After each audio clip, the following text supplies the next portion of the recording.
Komisioni Qendror I Zgjedhjeve ka certifikuar rezultatin e zgjedhjeve të 7 qershorit, duke I hapur rrugë formimit të institucioneve.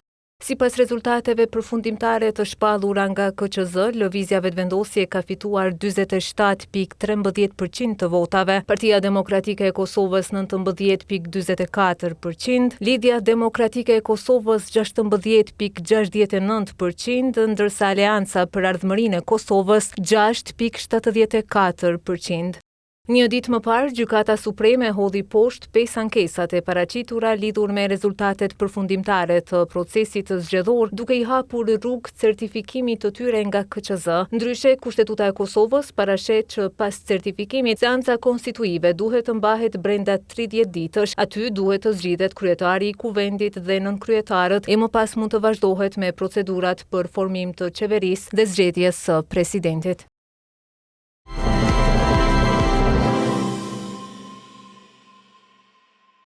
Gjykata themelore në Prishtinë e ka shpallur fajtor I shefin e prokurimit në KEK Ymer Dragushën për 4 vepra penale të keqpërdorimit të pozitës apo autoritetit zyrtar në bashkëkryerje, duke e dënuar me dënim unik prej 2 vjetësh burgim.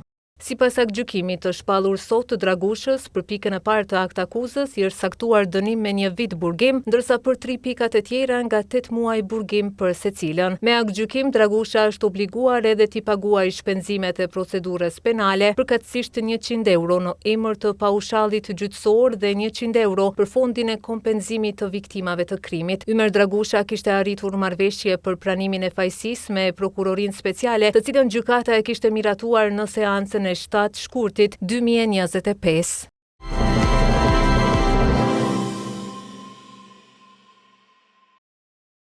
Policia e Kosovës ka njoftuar se ka nisur hetimet për një rast të dëmtimit të pronës në kompleksin memorial Zahir Pajaziti në Orlan të Podujevës.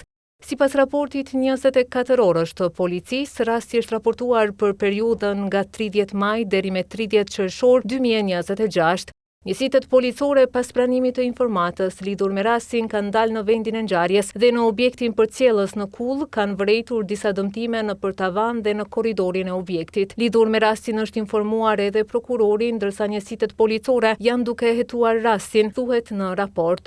Për rastin është njoftuar prokurori kompetent, ndërsa njësitet policore janë duke zhvilluar hetime për të sqaruar rrethanat dhe për të identifikuar personat përgjegjës.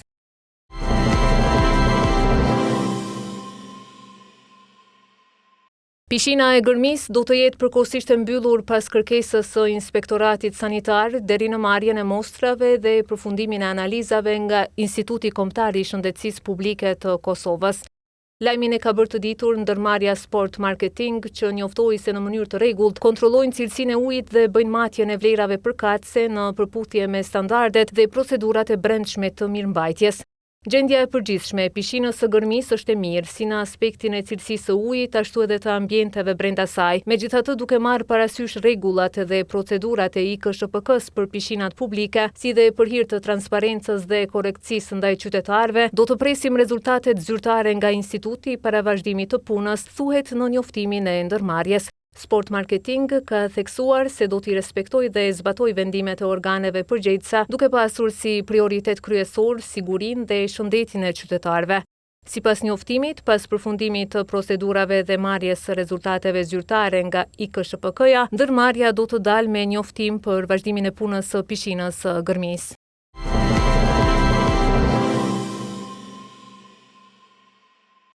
Kryeministri shqiptar Edi Rama ka mbërritur në Ankara, ku po mbahet samiti I NATO-s. Pas mbërritjes, kreu I qeverisë shqiptare ka zhvilluar një takim me sekretarin e përgjithshëm të NATO-s, Mark Rutte. Rama pritet të zhvillojë edhe një takim dypalësh me presidentin e Turqisë, Recep Tayyip Erdogan. Pjesëmarrja e kryeministrit shqiptar në këtë aktivitet vjen si pjesë e angazhimit të Shqipërisë brenda Aleancës së Atlantikut të Veriut, duke synuar forcimin e bashkëpunimit dhe kontributin në sigurinë euroatlantike.